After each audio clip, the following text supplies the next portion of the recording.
Praise the lord. దేవుని పరిశుద్ధ నామమునకు మహిమ కలుగును గాక. ఆన్లైన్ ద్వారా ఈ యొక్క వేకప్ వార్డ్ని వీక్షిస్తున్న ప్రభునందు ప్రియులైన మీ అందరికీ ప్రభు అయిన యేసుక్రీస్తు నామంలో నా హృదయపూర్వక వందనాలు తెలియజేస్తూ ఉన్నాను.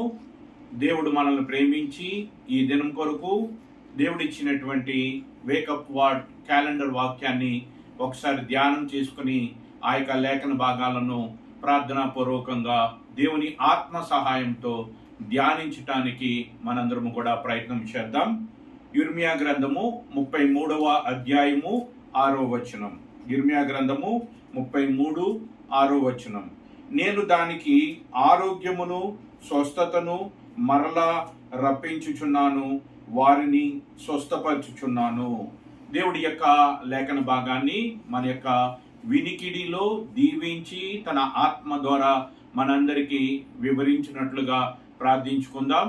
ప్రేమ నమ్మకం కలిగిన మా ప్రియమైన పరలోకపు తండ్రి, పరిశుద్ధుడు అయిన దేవ, మహోన్నతుడా, మమ్మల్ని ప్రేమించి మా ఆయుష్ను పొడిగించి మరొక దినాన్ని మీరు చూసే భాగ్యాన్ని మీరు మాకు కల్పించారు.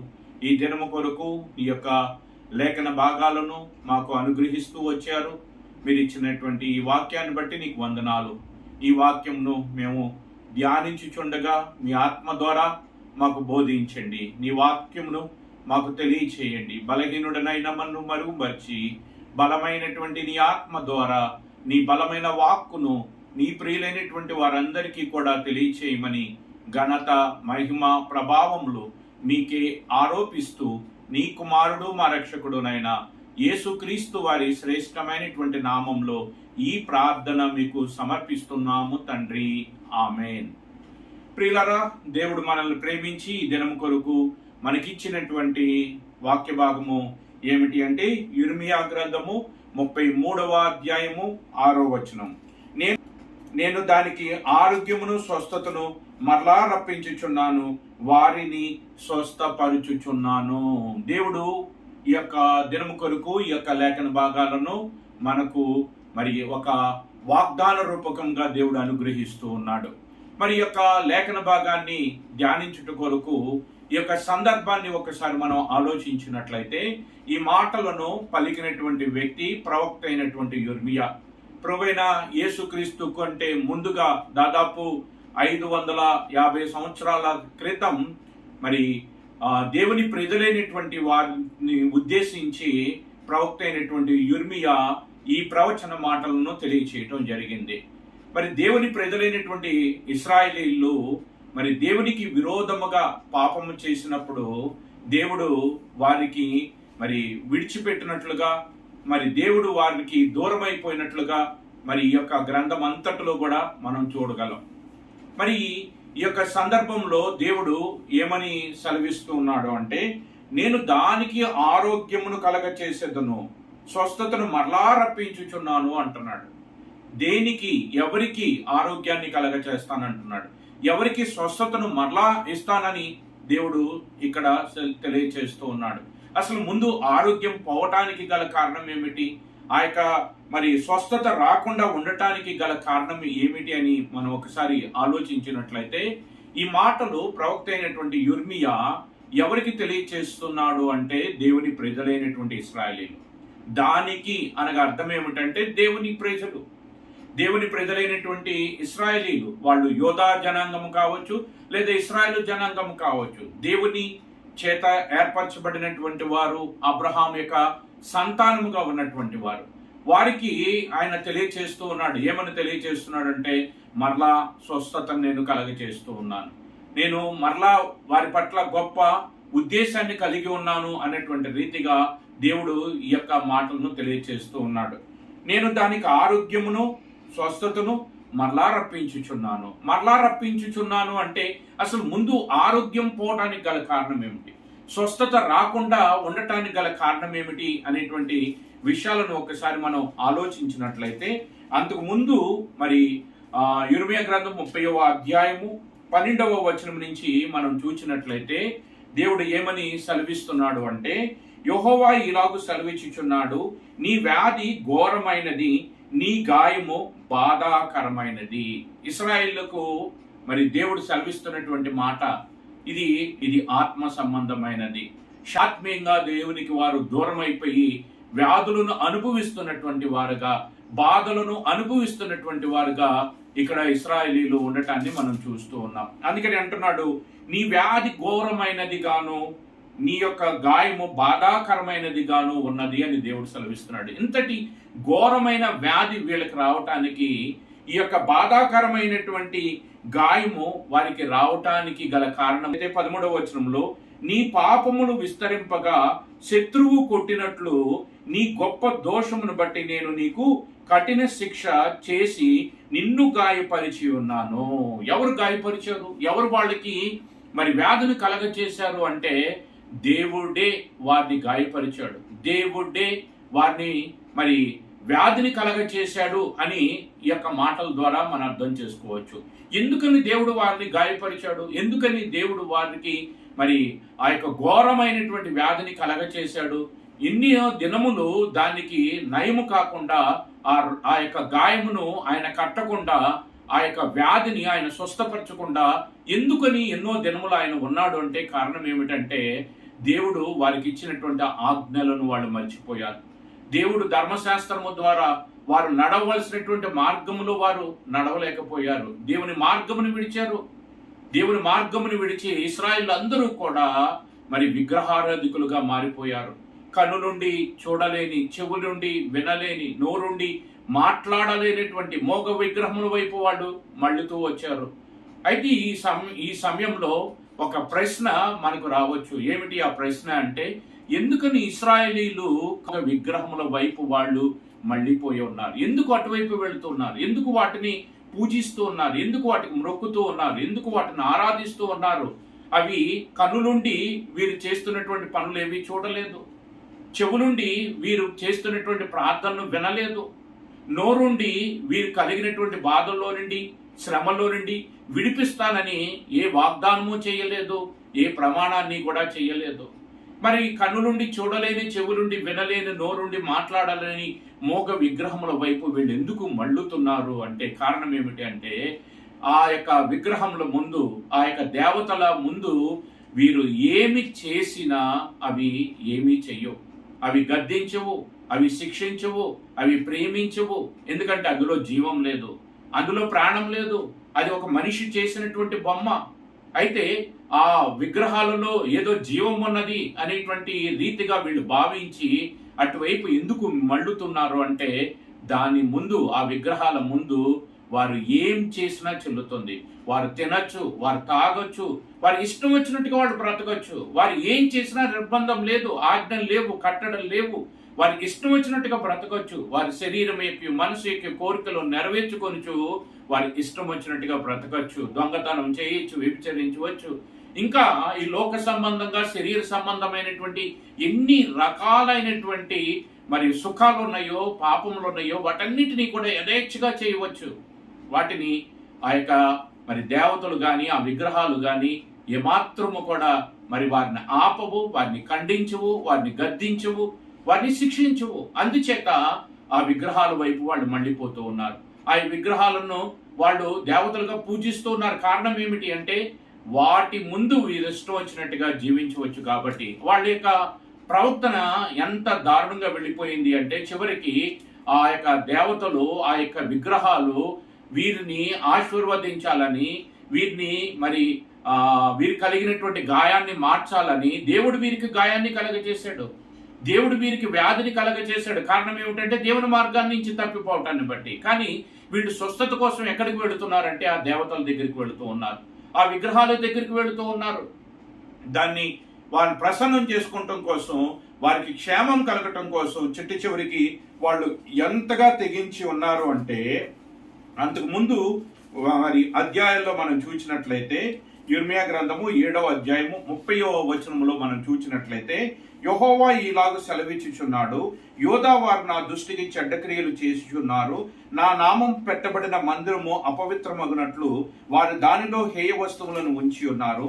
నేను ఆజ్ఞాపించని క్రియను, నాకు తోచని క్రియను వారు చేసి ఉన్నారు. అబ్బబ్బబ్బా, దేవుడికి కూడా తోచనటువంటి క్రియలు, దేవుడు కూడా ఊహించలేదంట. అంత భయంకరమైనటువంటి రీతిగా వాళ్ళు దేవునికి దూరం అయిపోతూ ఉన్నారు. దేవునికి మరి వాళ్ళు అవమానకరమైనటువంటి రీతిగా వారు జీవిస్తూ వచ్చారు. ఇంకా ఏం చేస్తున్నారంటే అగ్నిలో తమ కుమార్తెను దహించుటకు బెనిహీనోము లోయలోనున్న తోఫేతునందు బలిపీఠములను కట్టుకొని ఉన్నారు. అన్ని జనులైనటువంటి వారు వారి యొక్క దేవతలను ప్రసన్నం చేసుకుంటానికి ఆ దేవతల చేత వారు ఆశీర్వదింపబడాలని, దీవింపబడాలనేటువంటి ఉద్దేశంతో వారు తమకు పుట్టినటువంటి పిల్లలను సైతము బలుగా అర్పించటానికి ఏమాత్రము వెనుకాడనటువంటి మూర్ఖమైనటువంటి స్థితిలోకి వాళ్ళు వెళ్ళిపోయారు. వాళ్ళు తమ బిడ్డలను అగ్నిగుండాల్లో వేసి తగలబెట్టేటువంటి వాళ్ళు. కారణం ఏమిటంటే తమ దేవత ఆ రీతిగా ఆజ్ఞాపించింది కాబట్టి ఆ దేవత యొక్క ఆశీర్వాదము వీరికి కావాలనేటువంటి ఉద్దేశంతో వారికి పుట్టినటువంటి బిడ్డలను బలిగా అర్పించటం, నిర్దాక్షిణంగా చిన్న చిన్న పిల్లలను బలులుగా అర్పించటం, అగ్నిగుండాల్లో వేయటం, ఇటువంటి భయంకరమైనటువంటి కార్యాలను వాళ్ళు చేస్తూ వచ్చారు. ఆ రీతిగా వారు చేసినటువంటి ఆ కార్యాలను బట్టి దేవుడు వారికి శత్రువయ్యి దేవుడు వారికి వ్యాధిని కలగజేశాడు. అందుకని అంటున్నాడు ఇర్మియా గ్రంథం 30:12 యెహోవా ఇలాగు సెలవిచ్చుచున్నాడు, నీ వ్యాధి ఘోరమైనది, నీ గాయము బాధాకరమైనది, నీ పాపములు విస్తరింపగా శత్రువు కొట్టినట్లు నీ గొప్ప దోషమును బట్టి నేను నీకు కఠిన శిక్ష చేసి నిన్ను గాయపరిచి ఉన్నాను. నేనే నిన్ను గాయపరిచాను, నేనే నిన్ను శిక్షించాను. ఇప్పుడు దేవుడు అంటున్నటువంటి మాట ఏమిటంటే ఆ గాయాన్ని నేను కడతాను. ఇర్మియా గ్రంథము 33:6 నేను దానికి ఆరోగ్యమును స్వస్థతను మరలా రప్పించుచున్నాను, వారిని స్వస్థపరచుచున్నాను, మరలా నేను వారిని పిలుచుచున్నాను. అంతగా చెడిపోయినప్పటికీ, అంతగా మరి దేవుడు వద్దన్నటువంటి కార్యాలను చేసి దేవుని నామమును అవమానపరిచి వారికి ఇచ్చినటువంటి బిడ్డలను బలిగా అర్పించి అగ్నిగుండంలో దహించి దేవుని యొక్క అక్షయమైనటువంటి మహిమను వీరు క్షయమైపోయేటువంటి వాటిలో చూచి దేవుణ్ణి అవమానపరిచినప్పటికీ, దేవుణ్ణి మరిచిపోయినప్పటికీ దేవుడు వారిని గద్దించి శిక్షించినప్పుడు, ఆ శిక్షతో వారు బాధపడుతున్నప్పుడు, ఆ రోగంతో బాధపడుతున్నప్పుడు, ఘోరమైన వ్యాధితో వారు బాధపడుతూ ఉన్నప్పుడు మరలా వారి పట్ల కనికరము చూపి ఆయన ఏమంటున్నాడు అంటే నేను నీకు ఆరోగ్యమును స్వస్థతను మరలా రప్పించుచున్నాను. గాయపరిచినటువంటి ఆ చేతులే ఇప్పుడు గాయాన్ని కట్టడానికి పిలుస్తూ ఉన్నాయి. ఆ యొక్క గాయమును కట్టి వారిని స్వస్థపరిచి వారు ఉన్నటువంటి చెరలో నుంచి వారిని విడిపించి వారిని తిరిగి జనాంగముగా నిర్మించి వారిని తనకు స్తోత్ర కారణముగాను వారిని మరి దేవుని యొక్క మహిమార్థముగా తిరిగి వారిని నిలబెట్టాలనేటువంటి ఉద్దేశంతో దేవుడు ఈ యొక్క మాటలను మరి ప్రవక్త అయినటువంటి ఇర్మియా ద్వారా ఇశ్రాయేలీయులకు తెలియచేస్తూ ఉన్నాడు. ప్రియులరా, ఈ యొక్క మాటలు మన యొక్క జీవితానికి ఎలా అన్వయించుకోవాలి అంటే, ఒకవేళ మనము కూడా ఏదైనా కొన్ని మరి దేవునికి ప్రతికూలమైనటువంటి పరిస్థితులు మనం వెళ్ళి ఆ ప్రతికూలమైనటువంటి పరిస్థితులను బట్టి మరి దేవునికి దూరం అయిపోయి దేవునికి అవమానకరమైనటువంటి రీతిగా జీవించి ఒకవేళ దేవునికి అవమానం తెచ్చినటువంటి స్థితిలో మరి భయంకరమైనటువంటి ప్రతికూల పరిస్థితులు, అది అనారోగ్యం కావచ్చు, లేకపోతే ఆర్థికపరమైనటువంటి కావచ్చు, మరి ఏదైనా కావచ్చు, అటువంటి పరిస్థితుల చేత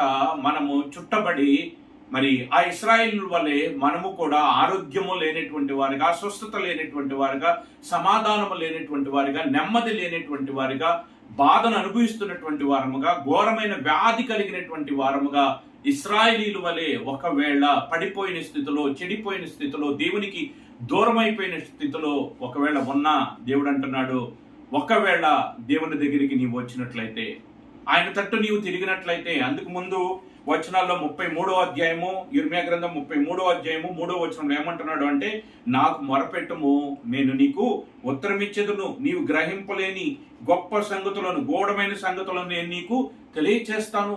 నేను నిన్ను మరిచేటువంటి వాడిని కాదు. నీవు నాకు దూరం అయిపోయినప్పటికీ నేను నీ కొరకు గొప్ప ఆశ కలిగి ఉన్నాను. కాబట్టి నీవు నా తట్టు తిరిగినట్లయితే నేను నీ తట్టు తిరిగి నిన్ను స్వస్థపరుస్తాను, నిన్ను బలపరుస్తాను, నిన్ను లేవనెత్తుతాను, తిరిగి నిన్ను నిర్మిస్తాను.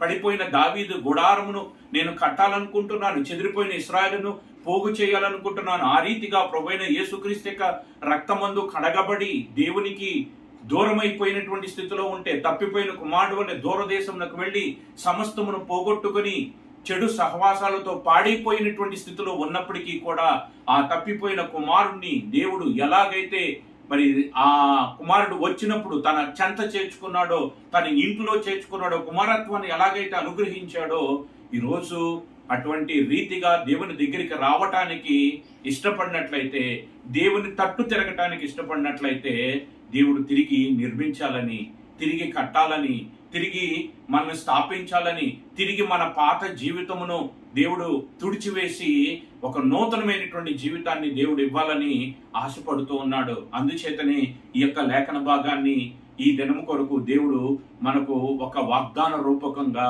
ఒక ఆశీర్వాదకరమైనటువంటి మాటగా దేవుడు మనకి అనుగ్రహిస్తున్నాడు. ఆత్మీయంగా మనం ఎప్పుడైతే దేవునితో మరి సరి చేయబడతామో, ఆత్మీయ జీవితంలో ఆత్మ సంబంధమైన రోగము, పాపము నుంచి మనం ఎప్పుడైతే విడుదల పొందుతామో, దేవునితో మనం ఎప్పుడైతే సమాధానాన్ని కలిగి ఉంటామో, ఆటోమేటిక్గా మన ప్రతికూల పరిస్థితులన్నీ కూడా మరి దేవుడు వాటిని అనుకూలముగా మార్చి మనకున్నటువంటి మరి ఇబ్బందుల్లో నుంచి, ఇరుకుల్లో నుంచి దేవుడు మనల్ని సదాకాలము విడిపించగలిగినటువంటి వాడు. దేవుడికి అసాధ్యమైనది లేదు. అంతకుముందు వచనాలలో మనం చూసినట్లయితే ఇర్మియా గ్రంథము 32వ అధ్యాయము 27వ వచనంలో ఏమని తెలియజేస్తున్నాడంటే, నేను యెహోవాను, సర్వశరీరులకు దేవుడను, నాకు అసాధ్యమైనది ఏదైనా ఉన్నదా అంటున్నాడు. అబ్రహాముది ఇదే తెలియజేశాడు, దేవునికి అసాధ్యమైనది అంటూ ఏది లేనే లేదు. అయితే మరి దేవుడు మనకున్నటువంటి పరిస్థితిని మార్చి మన ప్రతికూల పరిస్థితులను అనుకూలపరచాలి, మన అనారోగ్యమును తొలగించాలి, ఆత్మ సంబంధమైన రోగమును తొలగించాలి, మన పాపమును దేవుడు తుడిచివేయాలి అంటే మనం చేయవలసింది ఏమిటి అంటే, మనము అటు ఇటు తిరుగుట మాని దేవుని దగ్గరికి రావాలి. తప్పిపోయినటువంటి కుమారుడు తనకు మరి భయంకరమైనటువంటి కరువులో ఉన్నప్పుడు అటు వెళ్ళి ఇటు వెళ్ళి ఏదో చేసుకుని లోకంలో బ్రతికేద్దాం అని అనుకోలేదు. తండ్రి దగ్గరికి వెళితే నా జీవితము హ్యాపీగా ఉంటుంది, నా జీవితము సంతోషకరంగా ఉంటుంది, నాకున్న సమస్యలన్నిటికీ పరిష్కారం నా తండ్రి ఇంటిలో దొరికిద్ది అన్నటువంటి ఉద్దేశంతో తండ్రి దగ్గరికి వచ్చాడు. తద్వారా తండ్రి యొద్ద మరలా తన స్థానాన్ని తిరిగి పొందగలిగాడు. అందుకని దేవుడు మరలా పిలిచిచున్నాడు, తిరిగి రమ్మంటున్నాడు. తిరిగి వచ్చినట్లయితే నా పేరు పెట్టబడిన నా జనులు తాము తగ్గించుకుని ప్రార్థన చేసి ఆకాశమందున్న నన్ను వెదికినట్లయితే నేను వారి ప్రార్థనను విని వారి రోగములను స్వస్థపరుస్తానని 2వ దినవృత్తాంతాలు 7:14లో తెలియజేస్తూ ఉన్నాడు. కాబట్టి ఈ దినము దేవుడు మనకిస్తున్నటువంటి వాగ్దానం ఏమిటంటే, దానికి ఆరోగ్యమును స్వస్థతను మరలా రప్పించుచున్నాను, వారిని స్వస్థపరచుచున్నాను. ఆనాటి ఇశ్రాయేలీయుల పట్ల ఎటువంటి ఉద్దేశాన్ని కలిగి ఉన్నాడో ఈరోజు ప్రభువైన యేసుక్రీస్తు ద్వారా మరి దేవుని యొద్దకు పిలువబడిన మన పట్ల కూడా దేవుడు అటువంటి ఉన్నతమైన ఉద్దేశాలనే కలిగి ఉన్నాడు. ఆయన మార్పు చెందని వాడు, ఆయన మారనటువంటి వాడు. ఆయన ప్రభువైన యేసుక్రీస్తుకు ముందు ఆ యొక్క ఇశ్రాయేలుతో ఏ రీతిగా ఎటువంటి ఉద్దేశాలను కలిగి ఉన్నాడో ఈరోజు మన పట్ల కూడా అటువంటి ఉద్దేశాలను కలిగి ఉన్నాడు. కాబట్టి ఈ యొక్క యిర్మీయా ప్రవక్త ద్వారా సెలవిచ్చినటువంటి మాట అది కేవలం ఇశ్రాయేలుకు మాత్రమే కాదు. ఈరోజు ఆ రీతిగా మనం కూడా దేవుని తట్టు తిరిగితే అది మనకును మరి సంబంధించినటువంటి వాగ్దానం కనుక ఈ వాగ్దానాన్ని ఆధారం చేసుకుని మరి దేవుని తట్టు తిరిగి ప్రార్థించి ఆయన చేత ఆత్మ సంబంధమైన, శరీర సంబంధమైన స్వస్థతను మనం పొందుదాం. మనం దేవుని కృపకు పాత్రలమై మన విశ్వాస జీవితంలో దేవుని ఇంటిలో దేవునితో మరి అన్యోన్యమైన సహవాసాన్ని కలిగి ముందుకు సాగిపోదాం. అట్టి భాగ్యాన్ని ఈ మాటలు వినుచున్న అందరికీ దేవుడు అనుగ్రహించును గాక. ఆమేన్. ప్రార్థించుకుందాం. ప్రేమ నమ్మకం కలిగిన మా ప్రియమైన పరలోకపు తండ్రి, ఈ దినం కొరకు మీరు ఇచ్చిన ఈ లేఖన భాగాన్ని బట్టి నీకు వందనాలు. మేమెంతటి పాపులమైనా తిరిగి నా యొద్దకు రమ్మని మీరు ఇస్తున్న ఆహ్వానాన్ని బట్టి నీకు వందనాలు. మా యొక్క ఆత్మ సంబంధమైన రోగమును, వ్యాధిని నీవు బాగు చేస్తానని, మరలా నీకు ఆరోగ్యమును కలగ చేస్తాను, వారిని స్వస్థపరిచెదను అనేటువంటి మాట చేత ఈరోజు మమ్మల్ని ఆదరించినందుకు వందనాలు. నీ తట్టు తిరిగినట్లయితే నీవు కృప చూపే దేవుడు అని, నీకు అసాధ్యమైనది ఏదీ కూడా లేదని మరొకసారి మాకు గుర్తు చేస్తూ నీ వాక్యము ద్వారా మమ్మల్ని ఆదరించినందుకు నీకే వందనాలు, స్తోత్రాలు చెల్లిస్తూ ఈ దినము కొరకు మీరు ఇచ్చిన ఈ వాక్య భాగాన్ని బట్టి ఘనత, మహిమ, ప్రభావం మీకే ఆరోపిస్తూ నీ కుమారుడు మా రక్షకుడునైన యేసుక్రీస్తు వారి శ్రేష్టమైనటువంటి నామంలో ఈ ప్రార్థన మీకు సమర్పిస్తున్నాము తండ్రి. ఆమేన్. అందరికీ ప్రైజ్ ది లార్డ్.